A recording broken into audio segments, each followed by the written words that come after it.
Hello and a very good evening. You're watching the news tonight on Rajya Sabha television with me, Frank Pereira. Here are the headlines.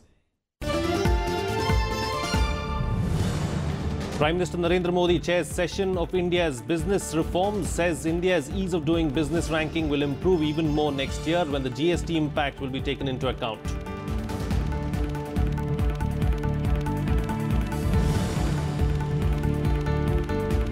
BJP continues high-voltage campaign in Himachal Pradesh. Prime Minister Modi addresses rallies, urges voters in the state to defeat the Congress and get rid of corruption.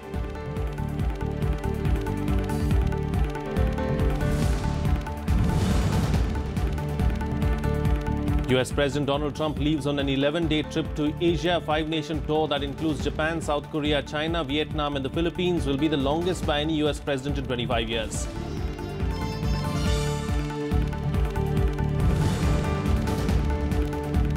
And in the Asian boxing meet at Ho Chi Minh City, 5-time world champion Mary Kom enters the semi-finals along with teammates Shiksha and Priyanka Chaudhary.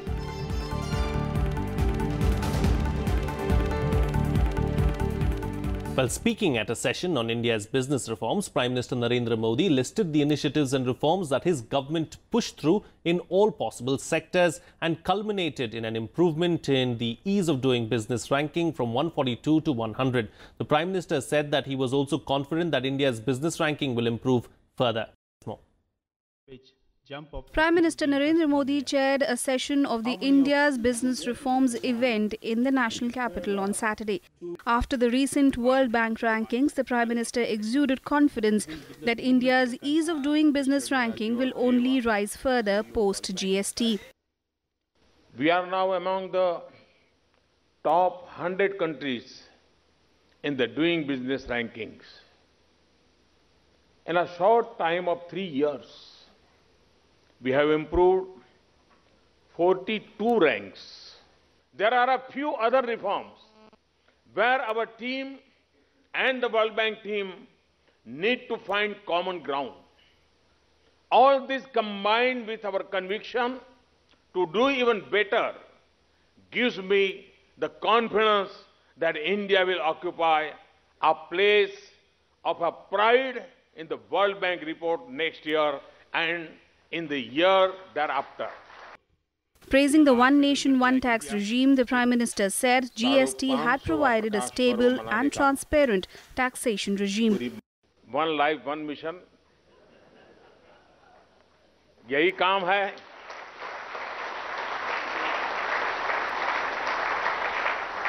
मेरा देश, मेरे देश के 125 करोड़ लोग, उनकी जिंदगी में कुछ बदलाव लाना. As you all know, GST is the biggest tax reform in the Indian economy, and it impacts many aspects of doing business. With GST, we are moving towards a modern tax regime, which is transparent, stable, and predictable. Listing out the other initiatives of his government, the Prime Minister said manufacturing and infrastructure sectors are being given a big push. FDI reforms have taken place in 21 sectors, and there have also been reforms in defence, railways, construction, insurance, pension, civil aviation and pharmaceutical sectors. Our mantra is reform, perform and transform. We have resolved a number of regulatory and policy issues facing business and companies. Along with manufacturing, we are also pushing for faster progress in infrastructure sector. Therefore, we are continuously working to improve our investment climate. In the last 3.5 years, we have undertaken bold foreign direct investment reforms in 21 sectors, covering 87 areas of policy.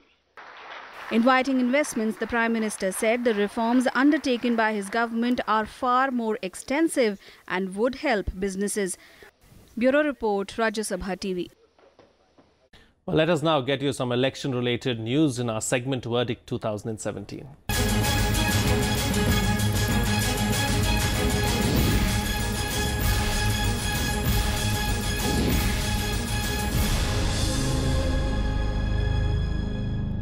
Prime Minister Narendra Modi was in Himachal Pradesh today, where he campaigned for his party in the upcoming assembly elections. He once again disparaged the ruling Congress in the state, likening it to termites. He urged people in the state to wipe out the party and get rid of corruption. Continuing his tirade against the Congress, Prime Minister Narendra Modi said on Saturday that the party has already conceded defeat in Himachal Pradesh. He said senior leaders of the party have run away from campaigning, leaving Chief Minister Bharat Singh alone to his fate. Congress के केंद्र के सारे नेता हिमाचल में कोई आ ही नहीं रहा है।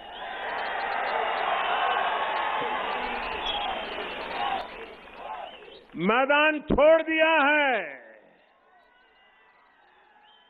उन्होंने पराजय स्वीकार कर लिया है। Addressing a public rally in Kangra district, the Prime Minister launched a blistering attack on the Congress over corruption. Congress party 8 तारीख को ब्लैक मनी डे मनाने वाली है। अगर कांग्रेस पार्टी ये सोचती है कि मोदी के पुतले जलाने से मोदी डर जाएगा, तो तुम्हें पता नहीं है ये सरदार पटेल का चेला है, ऐसे झुकने वाला नहीं है।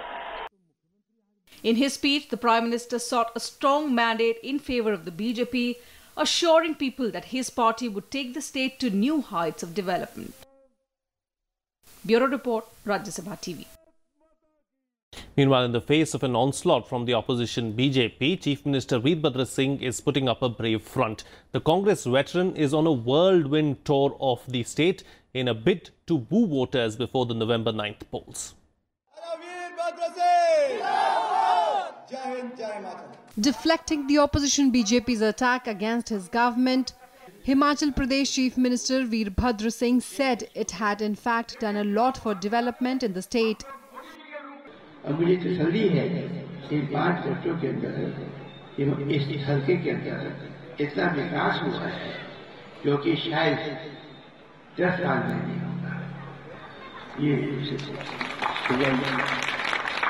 मगर विकास की कोई हद नहीं है, विकास की कोई सीमा नहीं है। Bharat Singh said the Congress is the only party that can provide safety, security and employment to the people in the state. He also sought votes for his son Vikramaditya Singh, who is contesting for the first time. जो आपराशी है वो इसको उस मुकाम में पहुंचाने के काबिल है।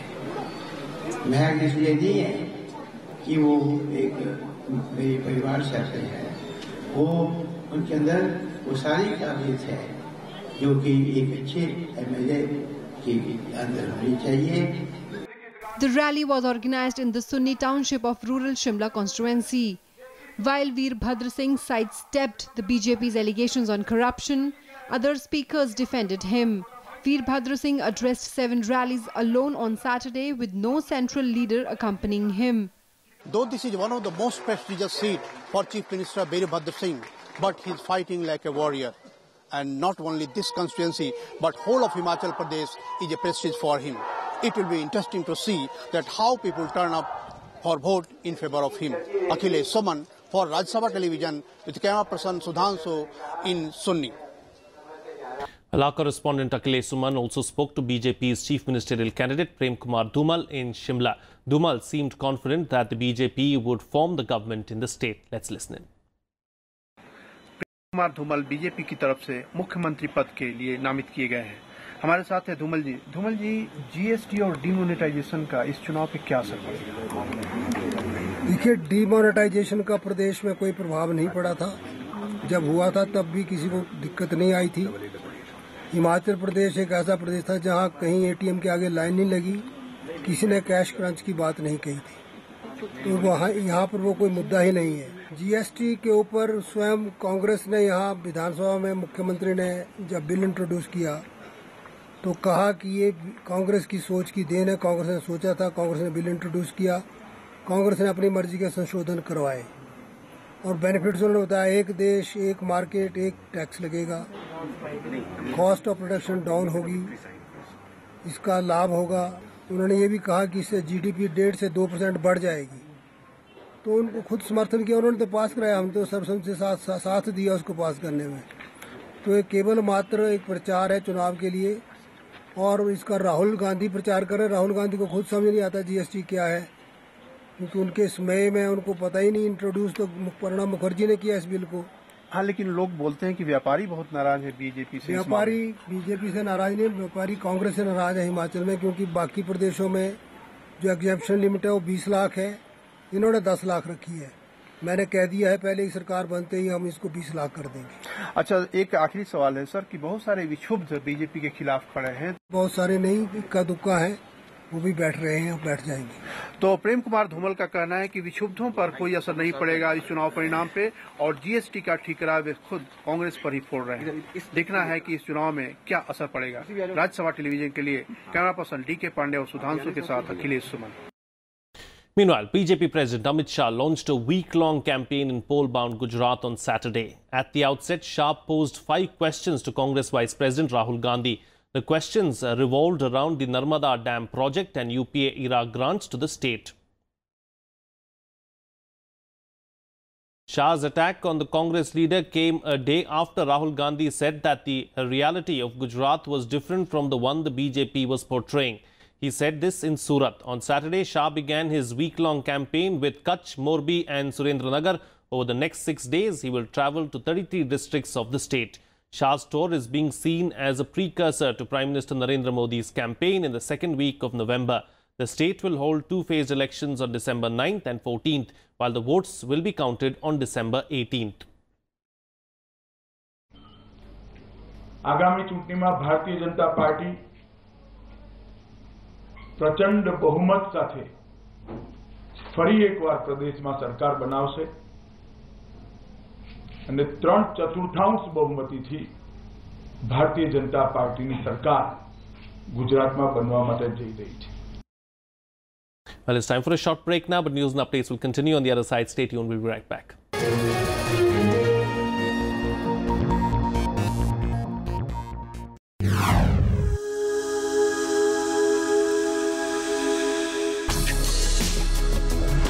Tales that inspire. Stories of social change. A salute to diversity. Promoting public discourse. Events that motivate. Inspiring the innovative spirit. Watch Rajya Sabha television documentaries.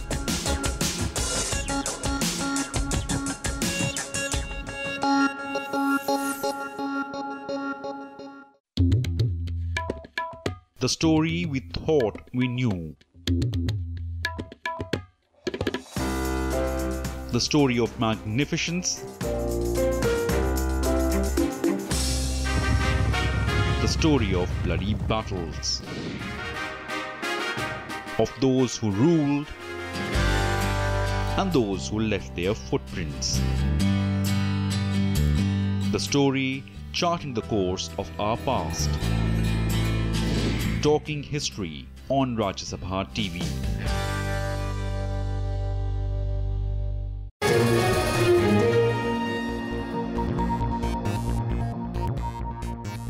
Welcome back. You're watching Rajya Sabha television.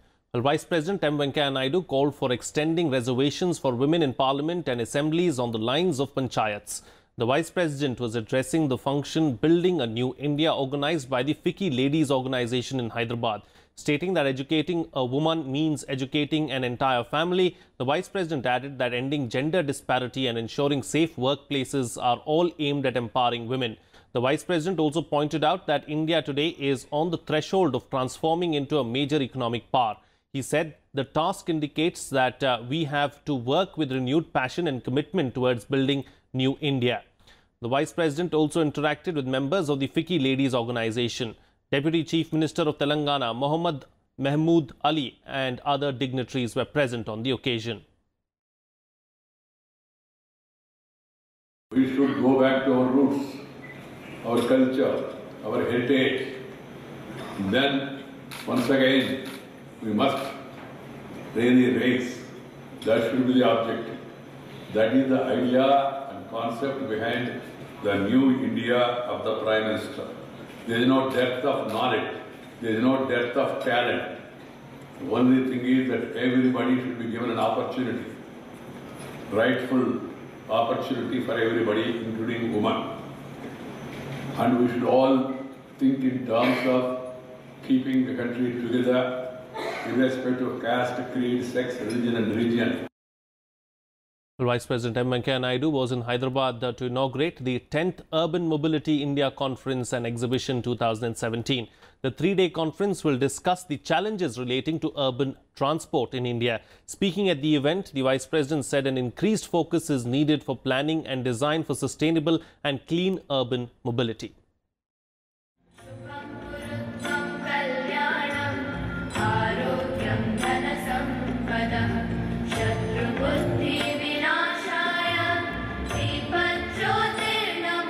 There's need to explore innovative means of financing major public transport system in India. Vice President M. Naidu said this in his inaugural address at the 10th Urban Mobility India Conference in Hyderabad on Saturday. Issuance of bonds and financing of one corridor through land value capture by Bangalore Metro is an example how agencies are trying to leverage and innovate means of financing. The land value capture policy recently issued by the Government of India can be adopted by various agencies with help and facilitation by the rest of the and state governments. The Vice President also stressed on the need to work towards strengthening mass transportation, promoting use of electric vehicles, retiring old vehicles and ensuring parking places before a car is registered, at least in metro cities. Urban transport accounts for about 25% of the greenhouse gas worldwide. It is also a major cause of local air and noise pollution in cities, which cause ill health. The traffic congestion created by the transportation system is responsible for significant economic and productivity costs for commuters and transporters. These challenges are more pronounced in cities of developing countries. The Vice President also spoke about promoting non-motorized transport infrastructure for walking and using bicycle. The 2011 census shows the momentum of urbanization in India, with every third Indian living in an urban locality. This urbanization in an unplanned way is a hindrance to mobility systems across the country. To find solutions to this problem, around 1,000 policymakers from India and 25 other countries are discussing issues related to transport during the three-day conference. Navikram Singh's report for Rajya Sabha TV. Moving on now, Army Chief General Bipin Rawat today recommended the country's highest civilian honour, Bharat Ratna, for independent India's first Army Chief, Field Marshal General KM Karyappa. The Army Chief said this as he unveiled statues of Field Marshal Karyappa and General K.S. Thimmaiah at the Kaveri College in Karnataka. He said there is no reason why Field Marshal KM Karyappa shouldn't be considered a deserving personality for the honour. Karyappa was the first Indian Commander-in-Chief of the Army and was conferred the Field Marshal rank in April 1986. He was also a recipient of the Order of the British Empire for his role in the Burma campaign against the Japanese during the Second World War.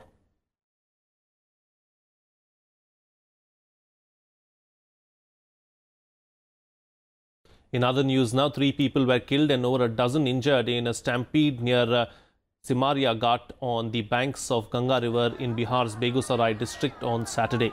The incident took place during the Kartik Purnima celebrations at the Ghat, where thousands of devotees gathered to take the holy dip. Bihar Chief Minister Nitish Kumar has announced a compensation of 4 lakh rupees for the families of those killed and free treatment for the injured. Media reports said that the death toll might go up. Kartik Purnima के अवसर पर बहुत बड़ी संख्या में जो सिमरिया घाट है, बरौनी थाना अंतर्गत बेगूसराय जिला में जो पड़ता है, वहां पे लोग जमा हुए थे। हालांकि व्यवस्था का आकलन के आधार पर ही किया गया था, लेकिन फिर भी वहां पर भीड़ अत्यधिक होने के कारण और बगल में एक मंदिर भी है, उस वजह से भीड़ जब बढ़ी तो दम घुटने से 3 महिलाओं की मृत्यु होने की जानकारी प्राप्त हुई है। भगदड़ हुआ है और जिन लोगों की मृत्यु हुई उनके परिजनों के साथ हम लोग हैं और काफी दुखद घटना घटी है और इसमें सारी चीज़ें जो हैं पर्व त्यौहार का जो अवसर आता है जिसमें भीड़ वगैरह के अंदेशा ज़्यादा होते हैं, उसी हिसाब से प्रशासन को हर एक चीज़ों की तैयारी रखनी चाहिए थी इसमें। From Bihar to Tamil Nadu now, where incessant rain lashed Chennai and its suburbs even on Saturday, affecting normal life. However, water receded a little, improving the situation as authorities and volunteers joined hands to manage the situation.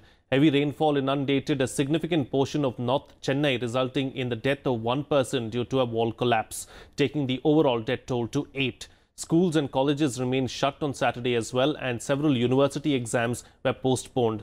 The state-level National Talent Search exam schedule for the day has now been deferred to November 18th. The Met Department has warned of intermittent heavy rain in coastal Tamil Nadu for Sunday as well. Meanwhile, the state government said it is better prepared to face this year's rainfall, with 105 relief camps set up in Chennai alone.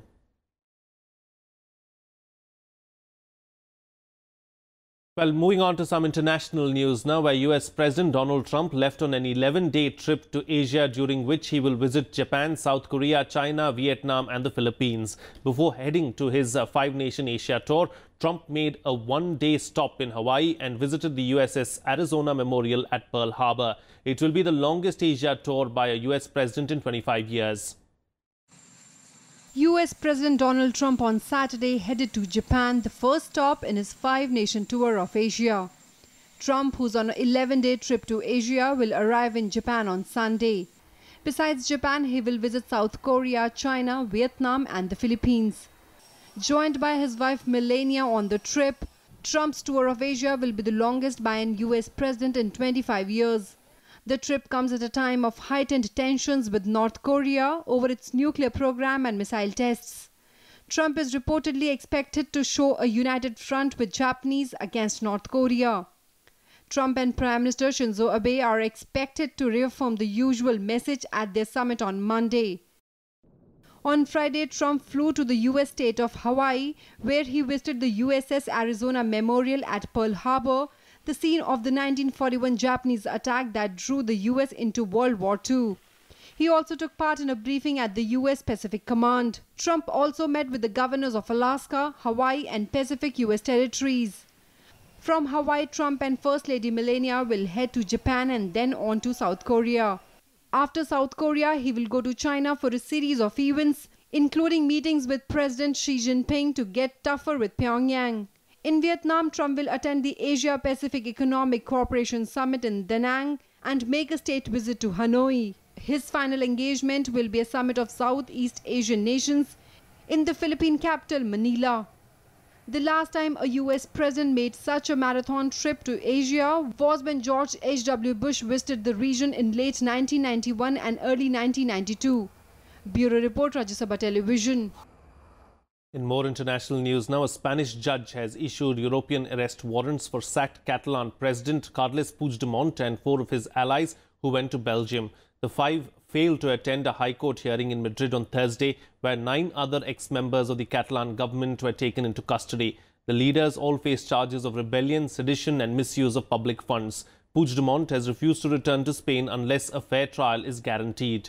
On its part, Belgium has said it will study the warrant. Puigdemont and his colleagues have been raising the Catalan case for statehood at EU institutions. The sacked regional president says he is not trying to evade real justice and that he would cooperate with Belgian judicial authorities. Puigdemont is also willing to run in the snap regional elections in Catalonia on December 21st. The elections were called by the Spanish government. And finally, some sports news now, where 5-time world champion Mary Kom led the charge at the Asian Women's Boxing Championships by assuring herself of a 6th medal on Saturday, as 3 Indians entered the semi-finals of the Continental Showpiece event in Ho Chi Minh City of Vietnam. Advancing to the medal round along with Mary Kom were Shiksha in the 54 kilograms category and Priyanka Chaudhary in the 60 kilogram category. Mary Kom defeated Chinese Taipei's Meng Chi-pin in a split verdict in the quarterfinals to make the last 4 stage of the light flyweight in the 48 kilograms category. The 34-year-old will face Japan's Tsubasa Komura in the semi-finals. Shiksha, who belongs to the Railway Sports Promotion Board, was up next for the country against Uzbekistan's Firangiz Koshimova. She will face Chinese Taipei's Lin Yu-ting in the semi-finals. Priyanka too was a dominant in her clash against Sri Lanka's Dulanjani.